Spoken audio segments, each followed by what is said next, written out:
time 4 o'clock, 2 minutes to go. हमारे 22 participants तो हो गए हैं. More people will add in. By the time मेरा hello मैसेज होगा, काफी सारे लॉग इन कर जाएंगे. And then for your part, I think we'll have maximum participants.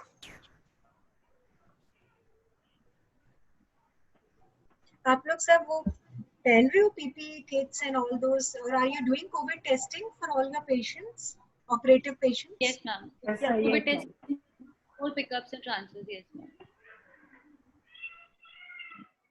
Ma'am, I would like to check my voice if it is clear or cracking. Yeah, we can hear you, Shruti. Nicely, Is it's it coming not very cracking? nice. Okay. Yeah, shall we start? Okay. So I would like to welcome everyone, all the participants and all the panelists and the moderator who have made this day possible, and we are holding the first live webinar of Yuva Mohogians. Now, Yuva Mohogians was created as a young wing of Mohali Ops and Gynae Society to encourage our youngsters and people who are doing very good job, very good work, and to provide them a platform to showcase their experience. In today's the topic is oligohydramnios in pregnancy, which is a very, very common problem. Almost 0.5 to 1% of women with pregnancy, they suffer with this problem. And nowadays we are seeing that oligohydramnios is increasing. There are multiple reasons for it. And I'll just show.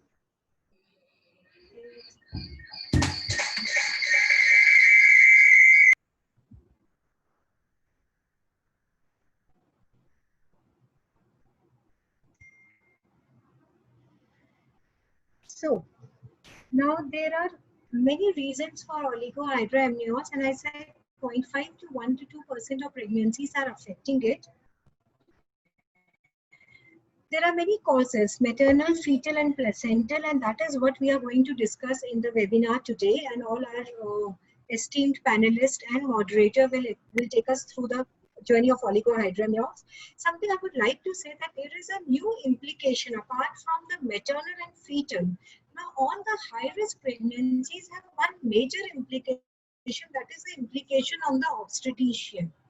It is very important that we obstetricians take care of ourselves also. Any high-risk pregnancy becomes very stressful, not only for patients, and patients do not realize it, that for obstetrician it is equally more challenging and stressful.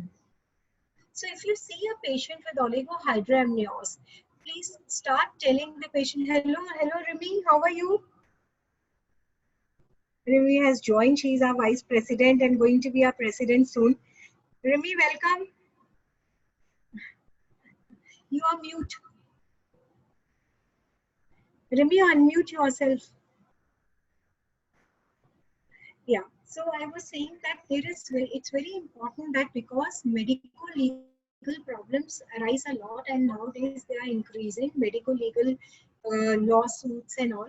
So once you see oligohydramnios, please be very careful in informing the patient that there is a problem and there is a risk of early preterm delivery. Choose a nice place to deliver that patient. There should be full nursery care available, and in case in your hospital the NICU is not very good, always tie up with another hospital.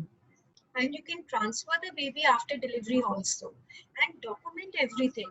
If possible, try to do a video documentation that you have explained to the patient that there is a oligohydramnios and there is a risk of preterm and premature delivery. This is very, very important. There are many treatment strategies over there which we will see, Dr. Vidhi will be explaining, which is something very good. Now, amnio infusion, we have done around 5 cases of amnio infusion at our center till date. We don't do it very often because most of the cases, if they are above the period of viability, then we do not want to introduce any infection, and we have a good support of NICU, and so we are able to deliver them. The cases whom we do amnio infusion are usually somewhere between 22 to 27 weeks of gestation and very high risk pregnancies, and out of that 2 cases have delivered successfully. 3 cases we could not do anything much to help them. And usually these patients are those with PROM. So anyway, amnio infusion is not very effective in PROM patients. But the 2 cases which were successful were idiopathic oligohydramnios without leakage. So in them, we were able to pull the pregnancy to the viability and deliver them. So amnio infusion is a very easy thing. Dr. Riddhi will take you through it, though technically demanding, but with little practice you can do it. One thing which you all should know, that you should have that PNDT and government certificate that you can do invasive treatment. Then only you can do amnio infusion. One more thing at the outset, I will like to say that lifetime membership for Mohawks is available for 2,500 rupees only. It's a very small amount, and why do we keep this fee is because to organize such activities, webinar and everything, to manage a secretary and other works of any society, we need money. So the money you contribute as becoming the member, it is used for the well-being and for taking the society in a forward direction and to organize and give you a platform to showcase yourself. So enjoy the webinar. Now I invite our moderator, Dr. Riddhi. Dr. Riddhi Kalra, she is a very senior obstetrician and gynecologist. She did her MD 7 years back. At the present, she is a consultant and backbone of the Touch Clinic. She is with me and she is very, very senior, and she will take this panel forward. Welcome, you, Riddhi.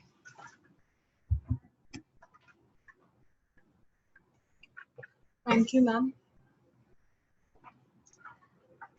Hi, Dr. Kanji. Hello, Rimi, ma'am. Hi, Dr. Priyanka. Hi, Dr. Ritika. And hi, Dr. Shruti. We start with the panel. Before we start with the panel discussion,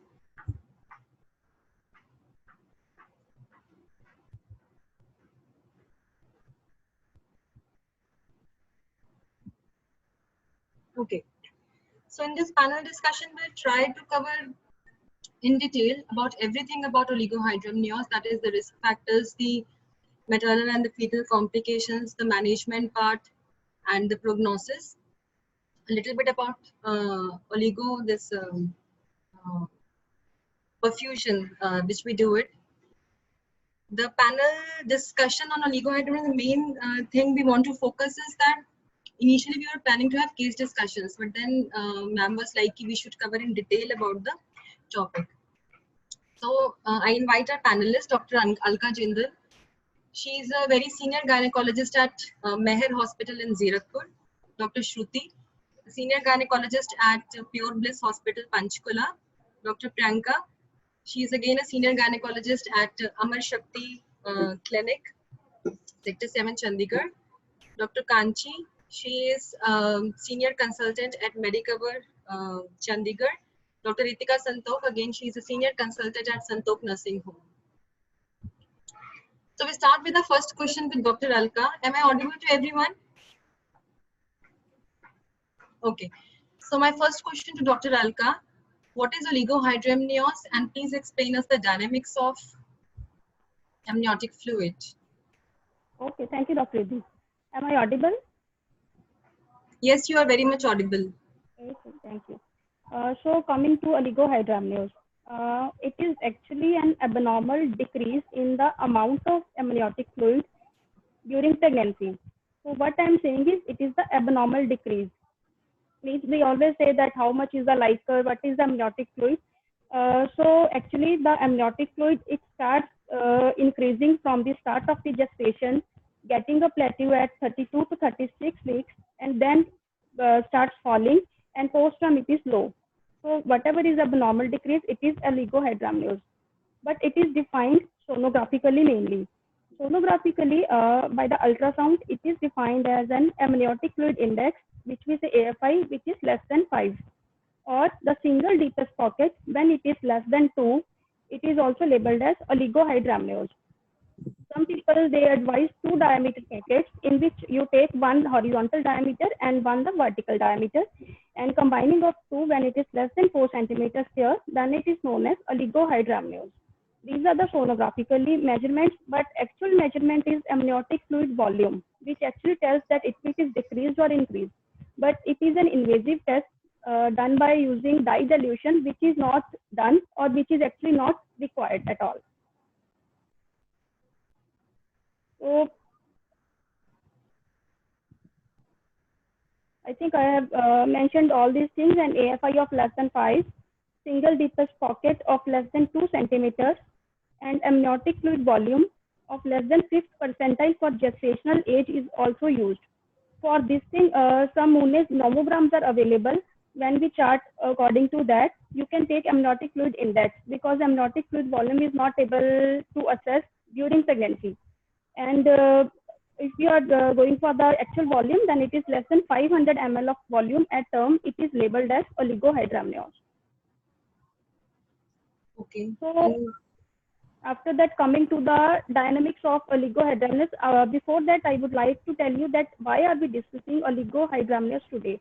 Because lighter amniotic fluid has been found to be an important part in carrying a successful healthy pregnancy. See, like what are the functions of amniotic fluid? Firstly, it acts as a shock absorber, means it prevents the baby from trauma, from any external injury. It is a thermostatic, it maintains the fetal temperature. In that, like a swimming pool baby, it allows the free movement of the baby and does allow adequate growth of the baby. And why we know this? Because once there is a case of severe oligohydramnios, the musculoskeletal growth is interrupted, and it prevents adhesion formation between the fetal parts. Like many contractures are seen when there is case of severe oligohydramnios. And it is also bacteriostatic and also provides some nutritive value also. But the main thing that it plays a role for the lung development of the babies. It is said that for the proper lung development and for the proper genitourinary and the GI development, amniotic fluid is necessary. So if amniotic fluid is lesser very earlier, like I would say around in the early second trimester, around about 18 weeks, then it leads to pulmonary hypoplasia, which has got a very high degree of perinatal mortality. So that's why amniotic fluid assessment is needed. And also it has been seen to be associated with fetal growth retardation, placental abnormalities, maternal diseases like maternal hypertension, which are anyway leading to placental insufficiency, and many of the lethal fetal anomalies. So if you are finding a case of reduced amniotic fluid, but it says oligohydramnios, then it is must to see that what are the causes associated with it and what the effects that oligohydramnios has caused by itself. So now coming to the dynamics of the amniotic fluid. So see, amniotic fluid, it starts rising from the gestation, reaches a peak, then plateaus, then falls. Then what are the regulatory mechanisms provided by the nature which helps us? So coming to the first thing, that it is just 50 ml at 12 weeks, and it becomes 400 ml at 20 weeks, and reaching a peak of 1 liter at 36 to 38 weeks. See, at 12 weeks, it is just 50 ml, and when at 20 weeks, it is 400 ml. That's why we say that earlier part CVS is better, because doing amniocentesis for any karyotyping or anything which we want, diagnostic testing, taking a small amount of amniotic fluid is going to take a lot of proportionate of the amniotic fluid out of the baby. At the term, it is just 600 to 800 ml. And if the pregnancy advances beyond term, what we label as post-term, that is after 41 weeks to 43 weeks, the reduction is seen up to an extent of about 200 ml. So now, what are the factors that which regulate? See, during initial parts of the pregnancy, in very early pregnancy, it is not very well known that who makes amniotic fluid. But the composition of the amniotic fluid has been found to be very similar to that of the maternal extracellular fluid. So it has been said that the chorionic amnion plate, it acts as a sieve from which maternal extracellular fluid comes directly along with the solutes and make the amniotic fluid. But after around 10 to 11, and during that time, fetal skin is also a part from which the transudation takes place to make the amniotic fluid. And this fetal skin, it remains non-keratinized till 22 to 24 weeks. Then comes out the part of the mid half of the second trimester, which is 18 to 20 weeks onwards. From that part, fetal urine production is the main production house for the production of amniotic fluid. That's why we say that whenever fetal urine production is interrupted, then we see a cases of oligohydramnios. Fetal urine production may be interrupted when there is problem at the level of kidneys, like bilateral renal agenesis or bilateral renal dysplasias are there, or it can be the level of post-renal, like we see a case of posterior urethral valve when they lead to the obstruction of the passage of the urine. And they may be pre-renal also. Pre-renal in the case when the kidneys are not perfused well, like in cases of fetal growth restrictions, when there is a placental insufficiency or the chromosomally abnormal babies. In all these cases, fetal urine production is low and they'll end up in oligohydramnios. And the other production house in that gestation time is the fetal respiratory tract. It has a great role to play, but not that much that as of the fetal urination. After the production houses now come to which is the production, what part is counteracting this thing, that what is the reabsorption thing. For the absorption thing, fetal swelling takes a leading role.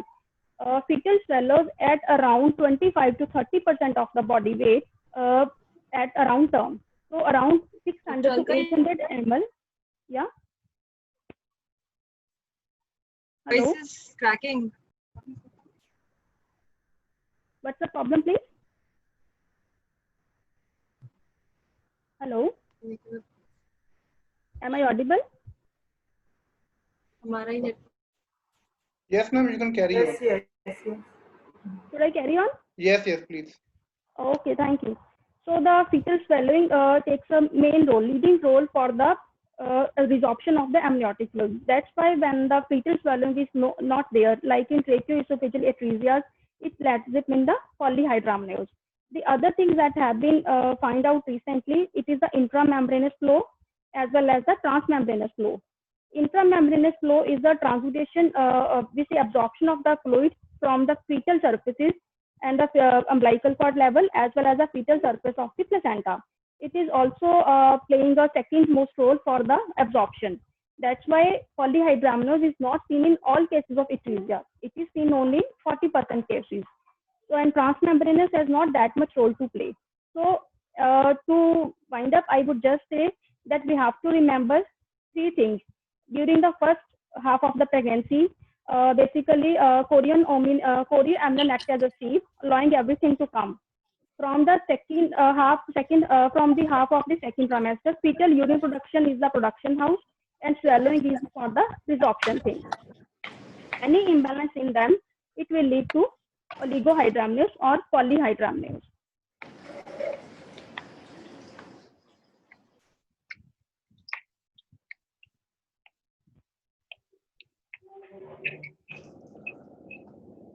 So this is the thing coming in the center of the amniotic fluid. So if we come to the production thing, fetal initially the placenta part is there. After that, fetal urine production is playing a major role, 800 to 1200 ml, right? And amniotic epithelium also. And one thing more is the respiratory tract. But what is linked to the absorption, that is a swelling by the fetus, which is 400 to 700 ml.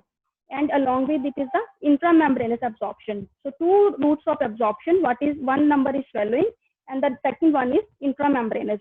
That's why when we go till the term, then swelling and urine production, they almost match each other, but intramembranous is extra. That's why it leads to ultimate reduction in the amniotic fluid proceeding post-term pregnancy.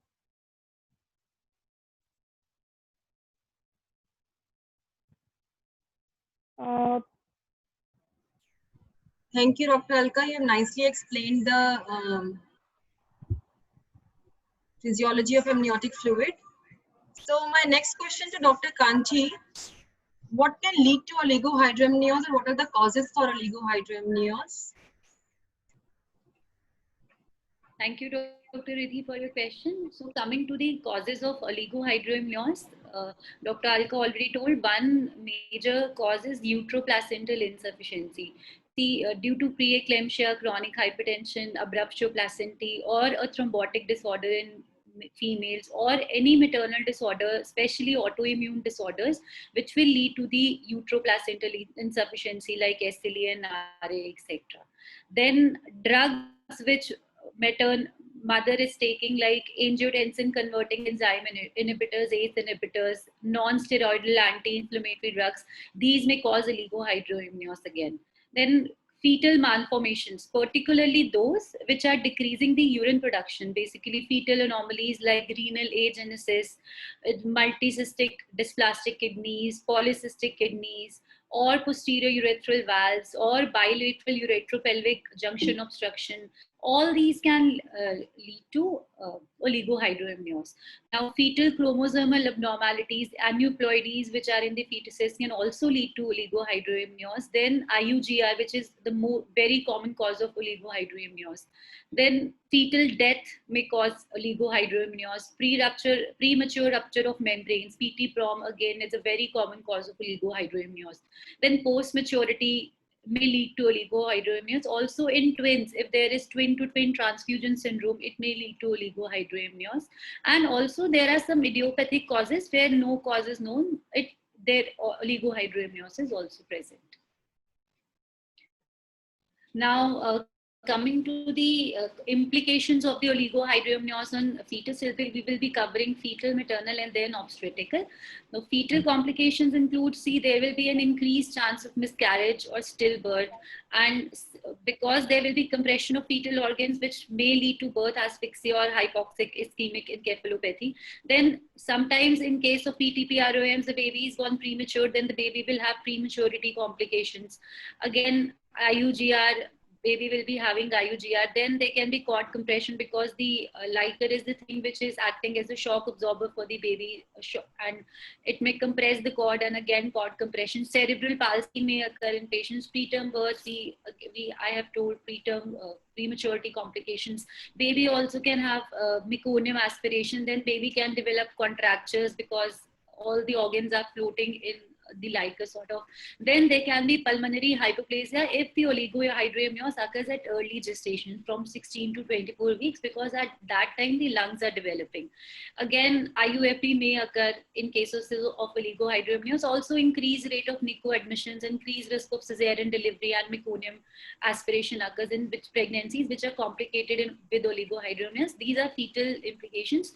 Now coming to the maternal implications, maternal complications, usually the oligohydramnios is due to uteroplacental insufficiency, which may be due to preeclampsia, chronic hypertension, abruption, or a thrombotic disorder. These females mostly land up in a cesarean section. Also in cases of PTP-ROM or PROM, increased risk of chorioamnionitis, and again increased risk of cesarean sections, and an increased risk of ICU admissions to the mother. Now coming to the obstetrical, or from the obstetrician point of view, Dr. Preeti again said that it is actually very stressful for us obstetricians. So we have to explain the condition and prognosis of oligohydramnios at every visit to the patient. And there should be informed consents at every visit in their language, and preferably in their writing. And since now mostly people consult via video conference, and so video consenting is also an important part. And also we have to decide a place of delivery, especially delivery should be at a center which has a neonatal ICU and a good backup.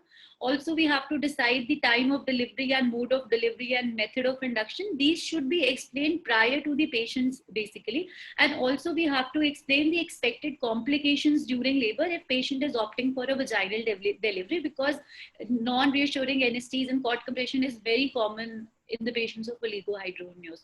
So for the obstetrician, basically explaining the condition and prognosis at every visit is the most important part. Yes, so basically we have all the fetal complications, the maternal complications, and most important, the obstetrician, because we have to face so many challenges when we see these oligohydramnios patients. So as you rightly mentioned, Dr. Kanchi, proper consenting at each visit is very important. You have to explain the patient the prognosis, and if possible, you should take video consenting. And the place of delivery is very important, because the ventilator facility should be available. And they also have to decide about the finances being involved during the delivery part. The mode of induction, we'll be discussing that later. But again, we have to go for cesarean section or we have to go for vaginal delivery. Again, a big decision which we have to discuss with the parents. So my next question to Dr. Priyanka about the history and the examination part. If a patient with oligohydramnios comes to us, what are the basic questions we would like to ask the patient in history, and what are the examination findings we should be careful about? Yeah, thank you, Dr. Riddhi. Am I audible? Yes, you are audible, Dr. Priyanka. Okay, so diagnosis of a case of oligohydramnios includes the history examination and the ultrasound and Doppler examination.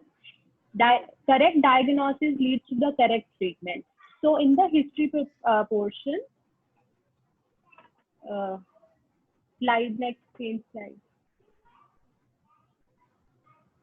So in the history, first, the most important history is the premature rupture of membranes. Patient might give history of wetness, leaking, newly developed urinary incontinence. Patient might give the history of decreased fetal movement and low weight gain in the pregnancy. In the clinical examination, per abdomen examination, the uterus will be lesser in size as compared to the period of gestation. Abdomen will be full of features. Small presentations can be there. In the per speculum examination, pool of liquor can be present in the vagina, which can be tested with nitrazine test. It's a dye test. The color of the dye changes from yellow to blue. Ferning can be seen under low power microscope, and insulin-like growth factor binding protein. The actin prom test can be done, and presence of two lines on a slide means the positive test, the liquor is there. Now coming to the ultrasound. Ultrasound is very important for a case of oligohydramnios for the assessment of amniotic fluid volume. Structural abnormalities can be ruled out. Measure the size of the fetus to rule out IUGR and the Doppler parameters to know the perfusion status of the pregnancy via uterine artery, Doppler, umbilical artery, middle cerebral artery, and the ductus venosus.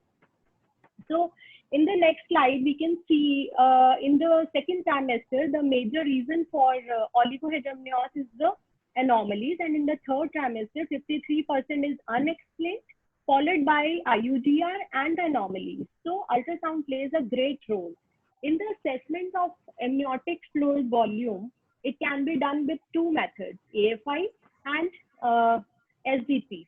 So in the AFI, it's a 4-quadrant technique, and all the amniotic fluid pockets, they are totaled up in the end, and AFI less than 5 means oligo, more than 25 is polyhydramnios. In the single deep pocket test, the greatest vertical dimension of the deepest pocket is measured, and less than 2, which signifies oligohydramnios, 2 to 7 is normal AFI, and 7 is more than 7 is polyhydramnios. Now the question is, which one is better? Is it the SDP or the AFI? So definitely SDP is better. It is quick and it is easy to perform. A multi-center randomized controlled trial was done in Germany, including 1052 patients.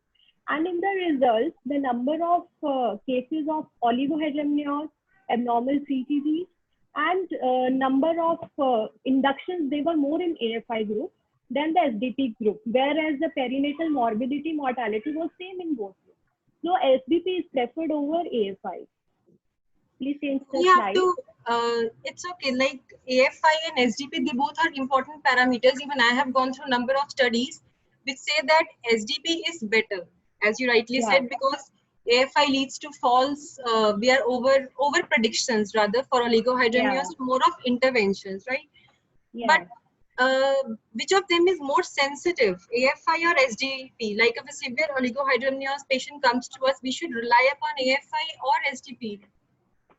In the term pregnancy, SDP can be reliable. Okay. Okay. So the next slide. The role of Doppler. Yeah, these are the studies which even I had gone through, where SDP is definitely better than AFI. Yes. So till now, what is important is that we have to do per speculum examination in all the patients who come to us with this decreased LICA, because we might be looking for other causes and this might be missed. So leakage have to be ruled out in all the cases, and then after the examination part, the most important is definitely the ultrasound. Though MRI is also investigation, but again, for this thing, the ultrasound is the best.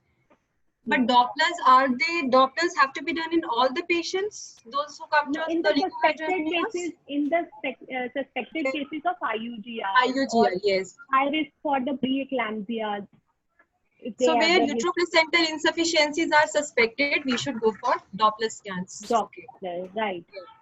So, So what is the role of Doppler? Yeah. Yeah, it's Hmm. the role of Doppler is to rule out any kind of hypoperfusions that ultimately leads to oligo and the IUGR. Focusing on the umbilical artery first.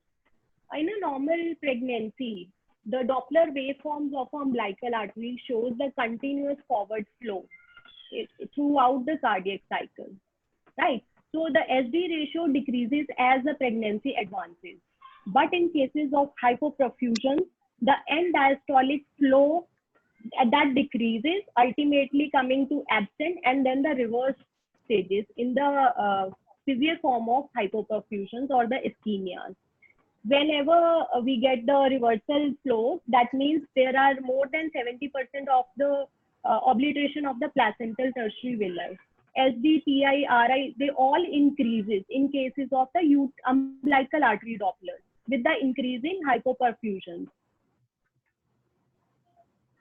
Coming to the middle cerebral also shows the forward flow in the cardiac cycle, but the SD ratio of middle cerebral artery is higher than the SD of umbilical artery throughout the gestation. This is the normal scenario, right? But in cases of the prolonged hypoperfusions or the hypoxemia, what happens with the middle cerebral artery is there is the auto-regulation, redistribution of the blood towards brain and heart and adrenals and less towards the peripheries and the kidney, resulting in the increased flow by the end of the diastole. So the flow increases. Please, next slide. So the flow by the end of diastole increases. This is due to the decrease in the resistance. So SD decreases with hypoxemias. This can also be, this is a brain sparing effect, reflex, and this can also be measured with the cerebroplacental ratio, which is middle cerebral artery PI divided by umbilical artery PI. But in prolonged hypoxemias, what happens in the middle cerebral is there is reversal of the brain sparing because prolonged ischemia results in cerebral edema, which puts external pressure on the vessels, and there is increase in the resistance that leads to absent or reversal flow. So wherever we get reversal or absent flow in the middle cerebral artery, that is a very poor prognostic sign for the baby. The detail of this we'll be covering later also, that when do we have to take the decision, that when do we have to deliver the baby, we'll be coming to that thing. So the next slide, coming on to the uterine artery Doppler waveform. In the normal pregnancy, in early gestation, there is notching present. That is normal in the early gestation. And there is low diastolic flow and high resistance. But with the as the pregnancy advances in a normal scenario, the resistance decreases and the flow increases and the notching, they go away. Persistence of uterine artery notching in the late second trimester or in the third trimester, that means there is hypoperfusion. Ductus venosus. Ductus venosus waveforms, they are biphasic. The first peak is due to the ventricular systole and the second peak is due to the passive filling of the ventricular diastole, followed by a nadir, and which is the late diastole with the atrial contraction, and there is continuous forward flow. But with the hypoperfusion cases or the hypoxemia, this nadir is lost and the forward flow comes to absent and followed by the reversal. This also indicates hypoperfusion and ultimately leading to IUGR and oligohydramnios. And what about the CPR ratio, which you have already that you have already mentioned about? Yeah, that CPR ratio is considered as the index. It should be less than 1, basically. It should be less than 1, yes. It should be less than 1. And that so that's true with sensitivity of 86%, specificity of 98%, that baby is having hypoxemia and baby is having altered MCH. Basically, when we go ahead with this webinar, we'll be coming to know that what is the importance of Dopplers and how frequently we have to carry these Dopplers if the AFI levels are less. But to summarize, what are the important points we should be looking into is that the SD ratio of umbilical artery, it should not be more than 3 to 3.5, right? Yeah. And the MCMA, we have to go for if there is brain sparing effect, then obviously we have to decide when we have to deliver depending upon the absence or the absence of end diastolic flow or the reversal of the end diastolic flow. And then obviously the CPR ratio, if it is more than 1, again we have to take the decision that we have to deliver the baby. Yeah. So next we have a question for Dr. Shruti. Would you like to go for amniocentesis in this oligohydramnios patient or NIPT? Obviously, we know amniocentesis, so I would like her to highlight something about amniocentesis in oligohydramnios. Okay. Hi, Dr. Riddhi. Thank you for this opportunity. Special thanks to Dr. Preeti Jindal for making us a part of this webinar. And amniocentesis is very relevant to when we talk about oligohydramnios. As Dr. Priyanka already said, that up to 50% of the cases of oligohydramnios, especially which come in before mid-pregnancy, can be associated with some fetal anomalies, including chromosomal problems also. And even in cases where we cannot see a structural anomaly, up to 13% of the cases of oligohydramnios can be associated with some chromosomal problems. But amniocentesis technically is a little problematic with oligohydramnios because already the liquor is less, and taking away 20 ml more of the liquor can actually further jeopardize the prognosis of the pregnancy. So we have to weigh the risk against the clinical doubt about the presence of a chromosomal anomaly, and it can be found out with other markers to assess the chances of chromosomal anomaly, which can be the dual marker, the quadruple test, the soft markers, other soft markers, and then obviously we have the option of NIPT. So basically, if you are suspecting any chromosomal abnormality, along with the early onset IUGR and oligohydramnios, we should preferably do amniocentesis. So next question to you, Dr. Shruti, how will we go about management part cause-wise? Though we know that most common causes isolated oligohydramnios, we'll be coming to that also, but I would like you to highlight a little bit about the cause-specific management of oligohydramnios. Sorry, I couldn't get you in between. I would like you to highlight. Cause-specific management for oligohydramnios apart from isolated oligohydramnios. So management-wise, we'll discuss. I want you to highlight about management part. Okay, that's a very, very wide topic, Dr. Riddhi, but let's see how much we can cover here. Just a brief about that. Yeah, of course. So let's get on to it. And we see the first slide.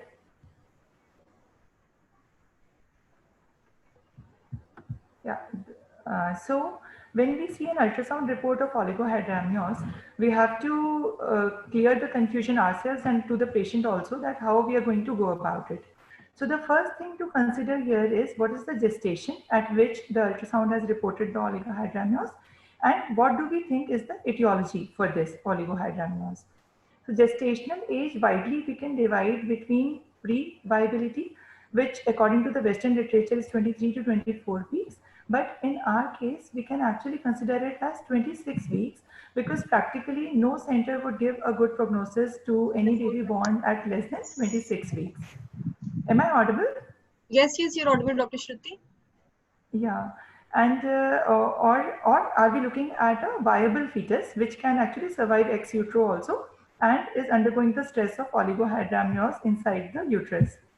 And then when we come to etiology, as you rightly said, isolated oligohydramnios is the most important thing in question here, but then it could be secondary to multiple other causes, and we have to look at them also.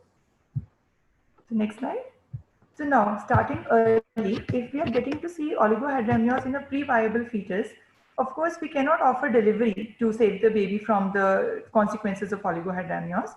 But before we get on to treating this oligohydramnios and trying to increase the liquor, we have to see if it is even worthwhile. And for this, we have to rule out any causes which would suggest fetal non-salvageability, that how much, no matter how much we do, we will not be able to help this fetus much, which will come to the causes in the next slide, and also any risk to mother in continuing the pregnancy further. And whatever be the case, we also have to counsel the couple regarding a guarded prognosis, as if the significant oligohydramnios has started early in pregnancy, it is very likely that the pregnancy could undergo a bad outcome, as Dr. Preeti and Dr. Kanchi already highlighted. So in early cases of oligohydramnios, rather than just the amount of liquor, we also have to look at any cause of fetal non-salvageability, like any major congenital malformations, for example, bilateral renal agenesis, obstruction, or even fetal demise, and maternal risks, like if there is leakage in previable gestation, or with or without the signs of chorioamnionitis, or if it is severe preeclampsia, severe early onset preeclampsia that has actually manifested as oligohydramnios. Next slide, please. Now, once we have decided that we are going for conservative management, then we have to know the etiology. So, in cases of isolated oligohydramnios, the main objective is to prolong the pregnancy, as the studies show that one of the major risks of oligohydramnios is iatrogenic prematurity. So, we need to be reassured ourselves about the amount of liquor so that we can take the pregnancy to as much near term as possible, and also to minimize the compression effects to the fetus during this prolongation phase, and also observe for also confirm that the oligohydramnios remains isolated by confirming that there is no uteroplacental insufficiency in the fetus through serial ultrasounds. Then if the etiology is already known to be uteroplacental insufficiency, we would be seeing concomitant growth restriction, or it could be associated with Apler syndrome or preeclampsia or Doppler changes most importantly. Or if it is caused by leakage or a premature rupture of membranes, then we have to balance the risk of prematurity versus the risk of neonatal sepsis if we prolong the pregnancy, and also guard against compression effects by prolonged oligohydramnios if we continue the pregnancy with very little liquor. So the next slide. Can we see the next slide? Yeah. So when we are dealing with isolated oligohydramnios with no apparent cause, the management consists of treatment to try and improve the liquor. At the same time, monitoring this baby throughout the treatment for any signs of acute distress and improvement, and then finally delivering at the safest time and through the correct mode. So when it comes to treatment, actually there are not many guidelines or recommendations. There are no guidelines as such. Yeah, you're right. Right. But then there are several measures which have been found to be effective in many cases, and we will discuss their status as of now. So the first and most studied and most logical measure, a treatment measure, would be to ensure hydration. So what it does is decreases the osmolality of maternal blood so that the transfer of the fluid across the placental membranes increases by sheer osmolality difference, and the liquor increases. This hydration can be offered orally to begin with, and for oral hydration, the regimes offered are: the patient is asked to drink 250 ml of water over 15 minutes, and this needs to be continued for 2 hours so that the patient consumes a total of 2 liters water over 2 hours. And this, according to the Open Journal of Obstetrics and Gynecology, Open Access Journal, they say that rapid oral hydration in women with no other high risk factor has been found to be effective in increasing amniotic fluid volume. And the advantage being that it is absolutely safe, inexpensive, but it requires consistent long-term therapy, and the effect could otherwise actually be short-term only. The same hydration can also be offered through IV channel by giving 2 liter hypotonic solution. Here I would like to highlight what solution we need to use when we are giving IV hydration. They say either half normal saline or 5% dextrose is a better solution to offer than normal saline or ringer lactate, because the latter two are isotonic with maternal blood and will not be able to decrease the osmolality much. and it is found to have the similar effect as oral hydration. The next slide, please. Now, coming to drugs besides hydration, L-arginine is the most commonly used and widely studied drug. The dose prescribed is 1 sachet of 3 grams per day in a glass of water, and it requires to be continued for at least 2 to 4 weeks or till the condition resolves. The mechanism of action is that it releases nitric oxide, which acts as a vasodilator and improves the uteroplacental perfusion. L-arginine has been found to be effective in increasing the Liker in various small studies. However, there are no wide meta-analysis to again make it strong enough a recommendation. So the present status is again safe, inexpensive, and usually harmless measure to start for isolated oligohydramnios. And also there are sometimes patients who are taking L-arginine sachet, they might come to you and they say that they have the problem of diarrhea. So you should be careful about that thing. Ki you have to explain the patient basically कि diarrhea हो सकता है arginine sachet के साथ, so it's okay. What you can do is you can take it on alternate days कर लो, or you can just take it like once in a week or so, especially if GI symptoms जो हैं if they happen. But there are a lot of studies where arginine sachet has been seen to produce this increase in the Liker. Okay, now Right. next. Right, Dr. Reddy. And diarrhea is all the more important because if it causes dehydration, all our good effects will be taken away. So we have to ensure hydration also. Then Elamine infusion is a classic time infusions. Popular in many medical colleges We and used many to give old-time Elamine practitioners infusions are during quite our fond of PG them. times. Yes, in fact, I got to see very little of it in PGI, and so I got very underconfident in using it personally. But Lot of anaphylactic reactions, yeah.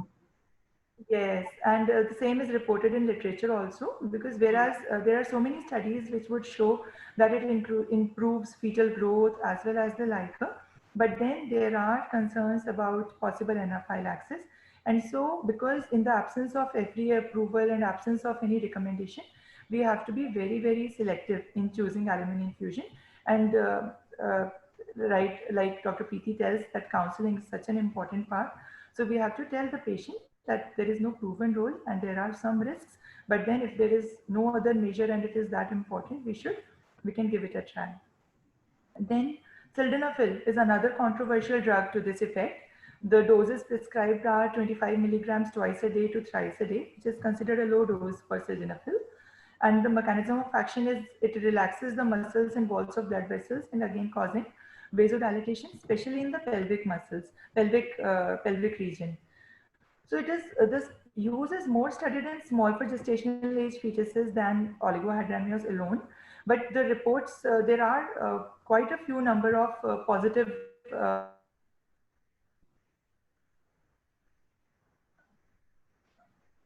effects. But then there was at least studies on sildenafil were halted because of reported increased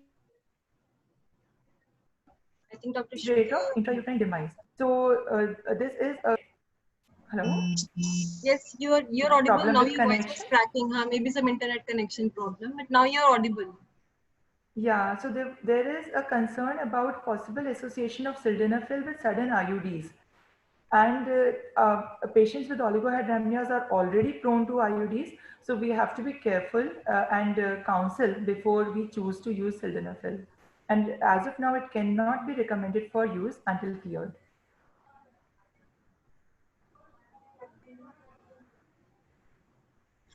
So basically, to summarize, what are other drugs which you use in this isolated oligohydramnios? Any role of, though Dr. Kanchi will be coming later to role of aspirin and Clexane, but what about the drugs which you basically give in your routine OPD for this oligohydramnios if the patient comes to you with this? Like?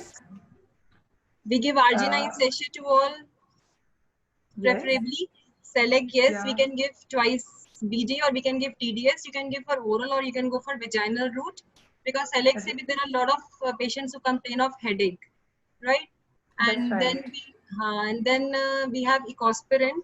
in our personal, it's a personal experience that ecosprin and this low molecular weight heparin, I'll be coming to this later on also, the drugs which we are using, they actually have Yes, promising effect. Yeah. they have. Arjun, They have a proven role, but probably not for isolated oligohydramnios. with IUGR, especially They, with, yes. right, for uteroplacental insufficiency and immunological causes, they have a definite role to play.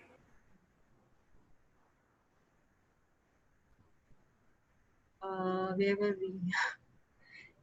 Yeah, so I think we left alone PROM and PTPROM and uteroplacental Yeah, insufficiency. yeah, this was the one.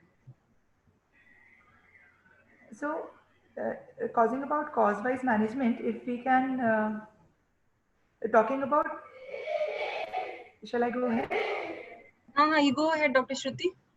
Yeah, so talking about premature rupture of membranes as a cause of oligohydramnios, there are there are detailed recommendations about management of premature rupture of membranes, but nowhere actually the amount of liquor plays a major role in managing oligohydramnios. Basically, if we see too little liquor, then continuing the pregnancy for long, extending, being able to offer conservative management becomes difficult because of the risk of Dr. Shruti, some problem with your contractures, internet. but that is actually not possible in Italy. Okay. Hello? You're audible now. You continue. Yeah. Okay. So when it comes to PROM, we have to actually manage PROM more according to the presence of sepsis and the presence of an assessment for fetal well-being rather than just amount of liquor. So oligohydramnios per se plays a lesser role.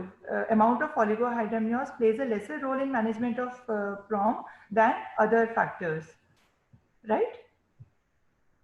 Is that correct? Hello? Yeah. Right.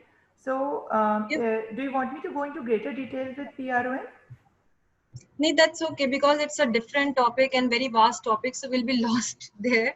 So you can, Actually, yeah, you can highlight the other causes and their management. right. And when it comes to uteroplacental insufficiency, the role of drugs already discussed like L-arginine and sildenafil is already there, plus antiplatelet drugs, which we will come to now.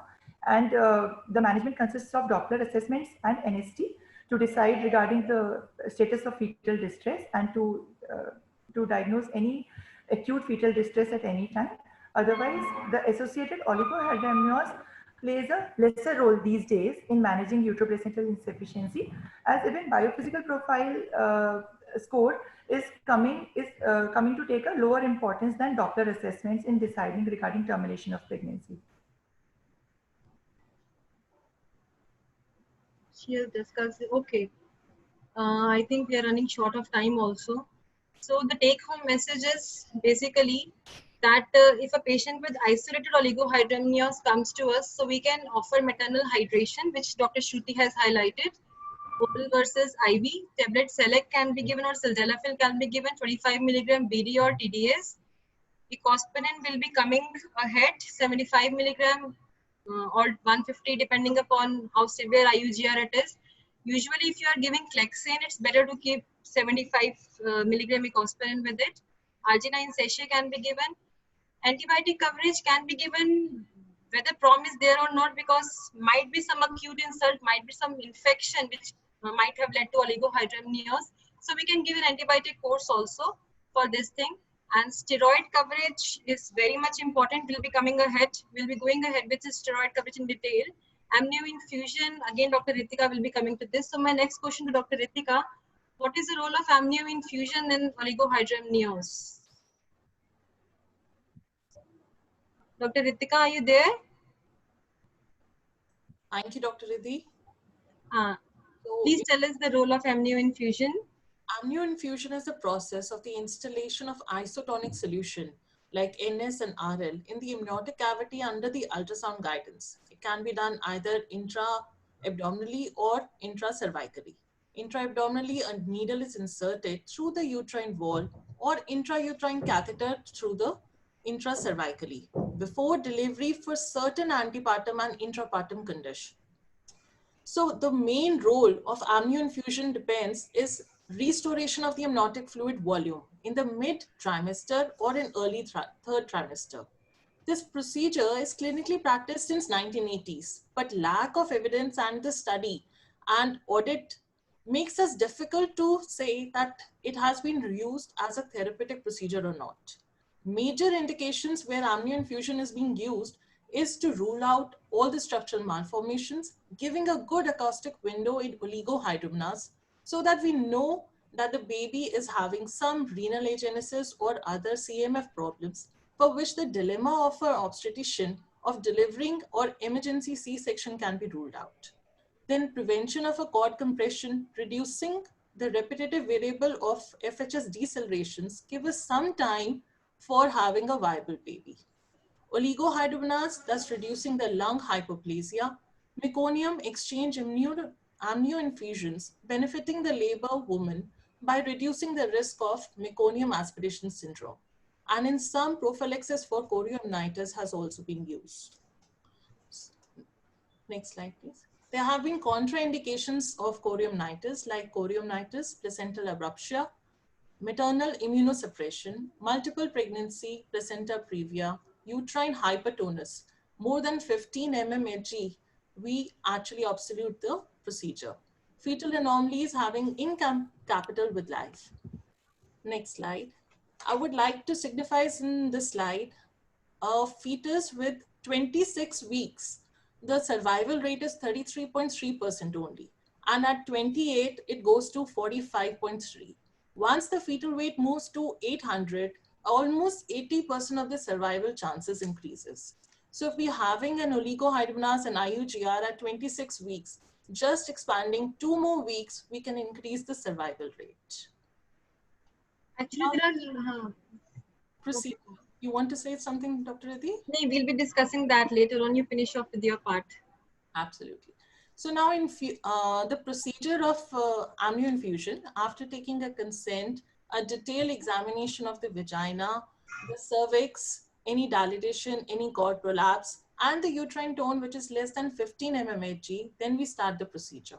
We start the procedure by infusion at 10 to 20 ml per minute. In some cases, the bolus amount of 250 to 500 ml is also being given, and then at a regular rate of 60 to 180 ml per hour has been instilled. It does not affect any fetal electrolytes, so it has been safe for the fetus. In case after instilling 1000 ml and still the decelerations has not stopped, it is said to be unsuccessful. It has been seen that amnioinfusion increases the fluid volume up to 48 hours, and in some continuous or serial amnioinfusions has taken the pregnancy up to 2 weeks. The prognosis depends upon, next, early oligohydramnios or the late oligohydramnios. In early, it has been seen what is the reason for it. Is it because of CVS, amniocentesis, or some spontaneous other than CMF? It may lead to pulmonary hyperplasia, abnormal chest wall, contractions, and lethal infections. So depending upon the onset, duration, and the severity of the amniotic fluid loss, we have the outcome of the baby.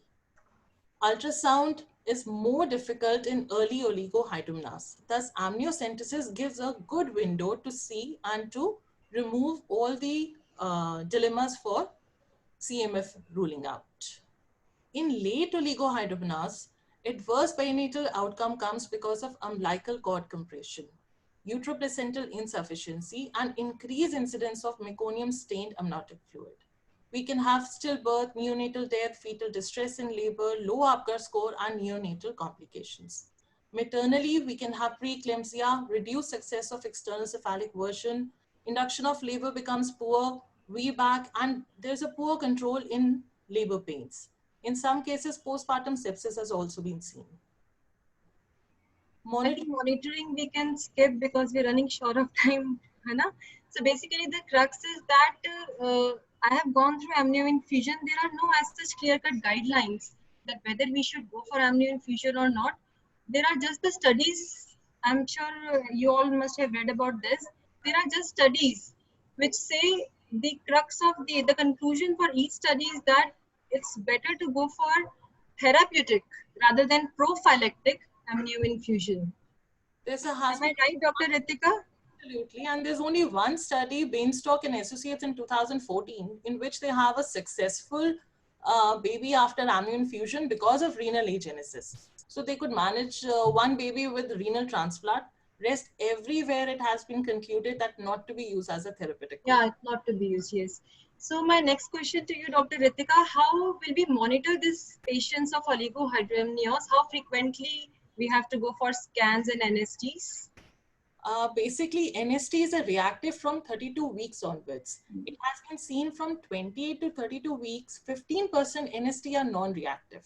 So when we are doing an NST, we have to see the fetal heart accelerations along with the fetal movement.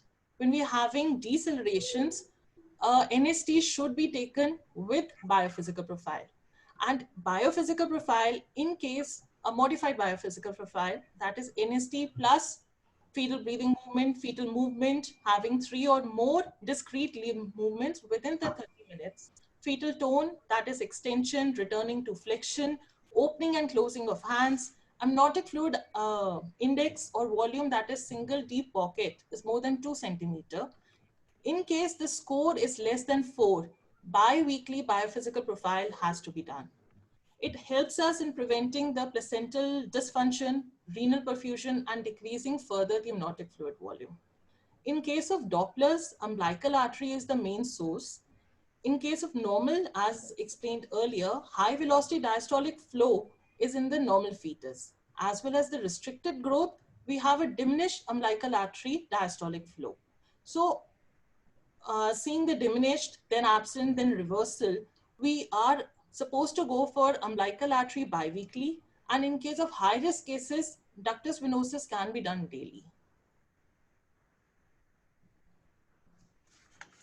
I would just like to highlight one more these slides I was going through. Here we have the management of oligohydramnios AFI wise.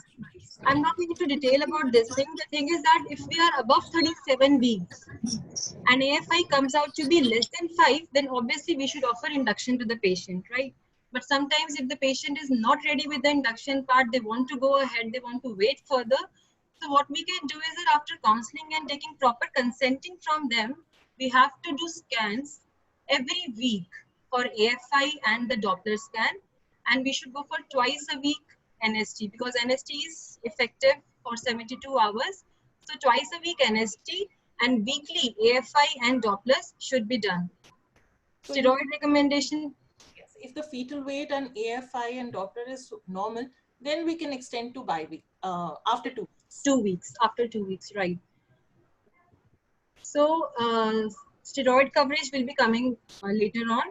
Again, if it is preterm oligohydramnios, so AFI is less than 5, we have, and patient, obviously we want to go for conservative management, so we should go for scans weekly for AFI and Dopplers, and the weight scan, effective fetal weight scan every 2 weeks, and NST twice a week. So basically the crux is that AFI less than 5, NST twice a week, and the Doppler scans and AFI weekly. And if it is more than 5, like borderline is 5 to 8, so then we can go for, after 2 weeks, we can perform the scans, as Dr. Ritika rightly said.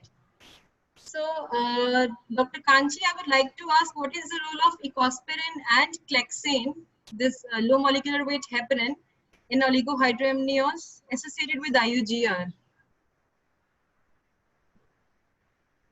Dr. Kanchi? I think she has got disconnected. No, I'm not disconnected. I forgot to unmute myself, actually. I'm sorry. So, role of ecospirin and heparin in the treatment of oligohydramnios and IUGR, basically we have to understand how does they both act before considering their role. So heparin basically will promote the blood circulation, it will improve the placental function, it will decrease the platelet aggregation, and it will increase the exogenous anticoagulant activity Also, the heparin inhibits fibrin formation and deposition, and it will decrease the thrombosis in placenta. See, in patients with uteroplacental insufficiency, it has been seen that there is an increased expression of heparinase enzyme in pre-eclamptic and eclamptic placentas, which basically breaks the endogenous heparin, which will decrease the blood flow, decrease the GFR in the fetus, decrease the urine production, and hence will decrease the liquor. So if we give exogenous heparin, which will be acting as exogenous anticoagulant, it will improve the placental function basically. Also, ecosprin, aspirin, basically it blocks the cyclooxygenase enzyme, and it will inhibit platelet thromboexane synthesis, which will prevent thrombosis of the placenta vasculature. It acts as an anti-inflammatory and also as an anticoagulant basically, and it is very safe in pregnancy, given in the doses of 50 to 150 gram, and there is no increased risk of bleeding in the mother or fetus. Also, with low molecular weight heparin, there is no increased risk of bleeding in the mother or fetus, and it can be given very safely. So although there are no guidelines regarding the role of heparin and aspirin, and there are not much studies which actually show the role of heparin and aspirin, but 2 or 3 studies which I have seen, they have used aspirin and low molecular heparin and have seen good results with early onset oligohydramnios and IUGR. So in my personal opinion, and I personally use aspirin and low molecular weight heparin with patients of oligohydramnios and IUGR per se, because most of my patients are IVF pregnancies, high-risk pregnancies, and most of them have IUGR and oligohydramnios. So they have a very good role, and personally, I have never seen any untoward side effects in the mother or fetus. So regarding aspirin and low molecular weight heparin, these two are actually good. Till how long are we supposed to give them? Aspirin mostly should be given not more than 36 weeks, because just की side effect नहीं होना चाहिए, although there is no side effect, but still till 36 weeks, and also low molecular heparin also till 36 weeks. And what about the steroid prophylaxis? Regarding the steroid prophylaxis, basically we have to see now the gestational age of the fetus. See, if the fetus is less than 26 weeks, as Dr. Shruti said, although in Indian scenario, no one will be ready to to give backup for this baby, but according to the ACOG guidelines, we see that the single course of antenatal steroids should be given to women between 24 and 34 weeks of gestation who are at risk of preterm delivery. Also, we have to consider 23 to 24 weeks, depending upon the backup. We have the neonatologist, the ICU backup, and the paid financials of the patient. Basically, we can consider between 23 to 24 weeks as well, based on the family decision if they decide to regard the baby basically. Also, a single course of corticosteroids should be also be given between 34 to 37 weeks of gestation, and within 7 days who have not received previous course of steroid basically. And single rescue course of corticosteroid should be considered in women less than 34 weeks of gestation who are at risk of preterm delivery within 7 days basically, and prior course has not been given from the past 14 days. So steroid prophylaxis is to be given in all these patients. Yes. And even as per the RCOG guidelines, as Dr. Kanchi said, that steroid course should be given to all before 34 weeks, even between 23 to 24 weeks. Again, we have to discuss, like she mentioned, we have to discuss with the family and about the finances part. And if they're ready to go ahead with the delivery, then we should give the steroid prophylaxis to them also. And antenatal steroids, they are most effective after 24 hours and below, before 7 days of the administration of the second dose. And as we all know that diabetes is not a contraindication to antenatal steroids. If you are giving the steroids, you just have to monitor the sugar levels.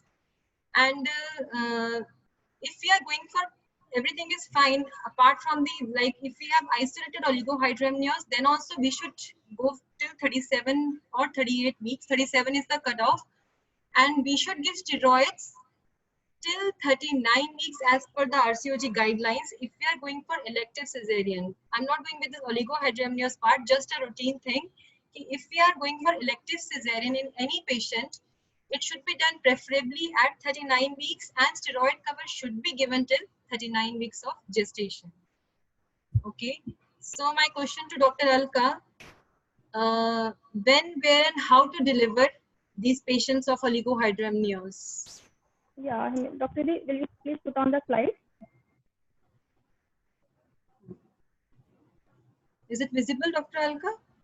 No. My screen is not visible to you? No, it is fixed on procedure something. Something wrong with Dr. Alka's screen because we all can see the screen. Okay, but it's something showing procedure, no? Like not the slide for when to deliver. I think I'm projecting this slide only. Might be some slow internet problem. Okay.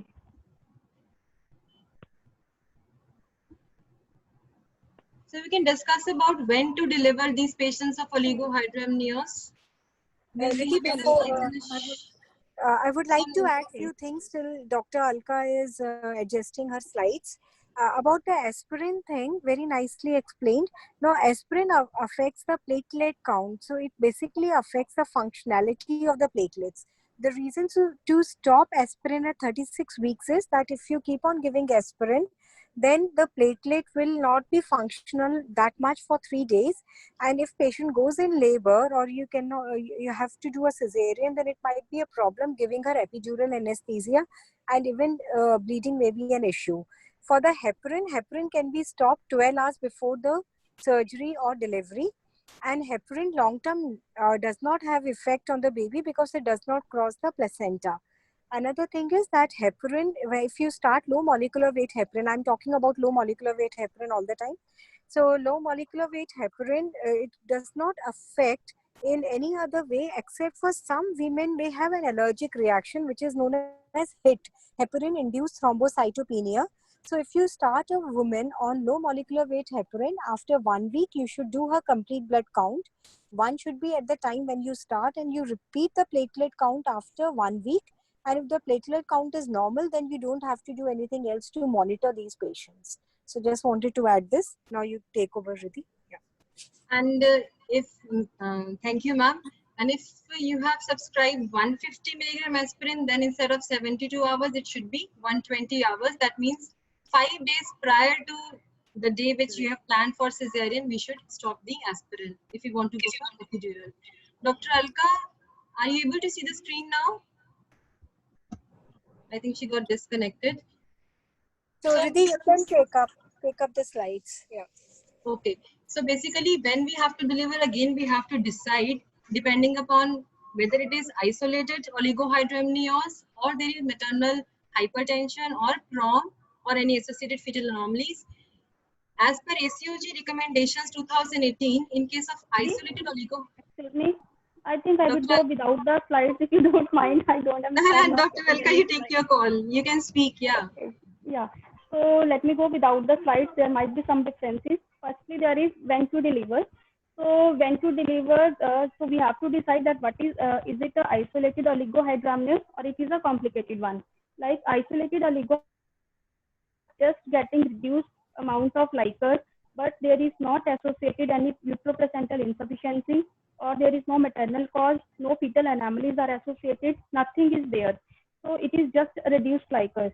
So as per ACOG recommendations, for the isolated oligohydramnios, you have to go till 37 weeks, 6 days. You don't have to go beyond that. It means if you are receiving a patient of isolated oligohydramnios at 37 weeks or more, you just have to counsel them for induction of the pregnancy.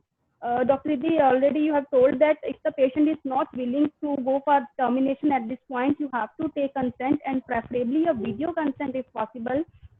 And then regular monitoring is needed, and monitoring, as well said, that NST has to be done twice weekly, and AFI and Doppler, they have to be done weekly. If there is an abnormality, then the call for termination, they has to be taken. See, and if there is other cause association, like if there is maternal hypertension, so what we need to do, then we have to stabilize maternal hypertension first. And regular monitoring has already have been described. I will not take much of time telling that. If there is absent diastolic flow or the reversal of diastolic flow, or or there is a increased cerebroplacental ratio indicating brain perfusion effect, then we have to go take a call for termination. And if there is a cause is the premature rupture of the membrane, then if it is at the diagnosis like that is 37 weeks, then take a call for termination of the pregnancy. And if it is preterm premature rupture of the membrane, then it depends that at which time the thing has occurred. Like if the PRM has occurred like around 20 weeks, or the cause is like then we have to decide that if we'll be able to prolong the pregnancy till 34 weeks, you have to discuss with the family. If So they are willing gestation to is continue, very important. Yes. gestation is a major part actually. So and the cause, etiology behind that. So see if the congenital anomalies like bilateral renal agenesis is the cause behind this oligohydramnios, then you have to decide also. There is no advantage of lingering on this pregnancy. Although one study has already been quoted by Dr. Ritika that they were able to salvage the baby by doing a renal transplant, but many more prospective studies are needed for making such a decision.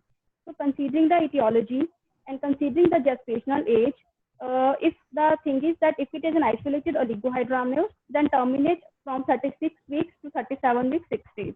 And if there is associated cause, then you have to manage as per that comorbid condition, not for the basis of not for only for the oligohydramnios. I think you can show the slides also. I'm not able to see. There were two studies. I'm projecting the slides. And what about how to deliver? How would you go about the induction or the cesarean? And if induction, then what drugs would you like to use? Yeah, Misoprost or there is always a dilemma in cases of oligohydramnios reduced Leica that can we go for induction or this is directly cesarean. So there are many studies and 2-3 recent meta-analysis I got through in which they showed that itself reduced Leica is not a direct indication for the cesarean section. Actually, they compared many pregnancies with reduced Leica and many post-term pregnancies or the term pregnancy with normal Leica. It was found that cesarean rates were same in both the groups.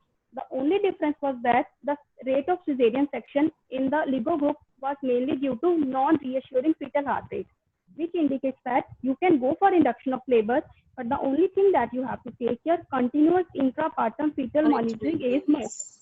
Very important. If there is any non-reassuring fetal heart rate, you may have to take the decision to convert immediately for the cesarean section. So all the things that backup is must before deciding for termination of a pregnancy at a particular setup.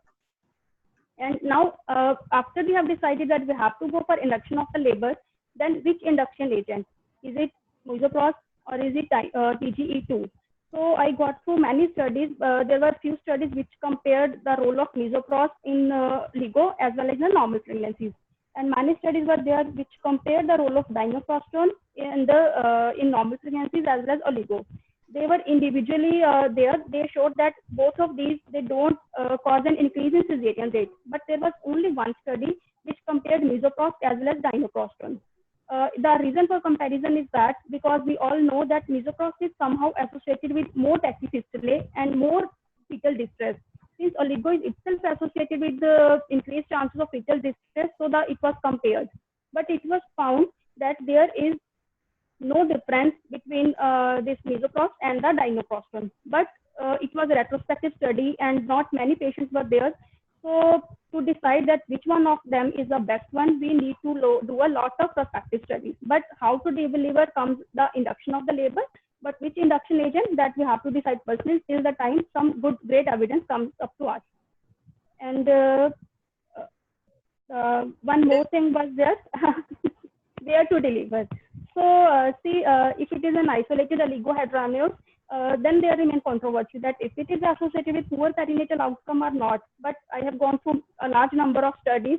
There will always remain a controversy. But if it is an associated one, like associated with maternal hypertension or fetal growth restriction, then there is clear that it is associated with a poor perinatal outcome. So to give a healthy baby to a mother at the end of the pregnancy, the take-home message is that such a delivery should be done at a setup where the NICU is available, where the ventilator is available, good pediatric backup is available.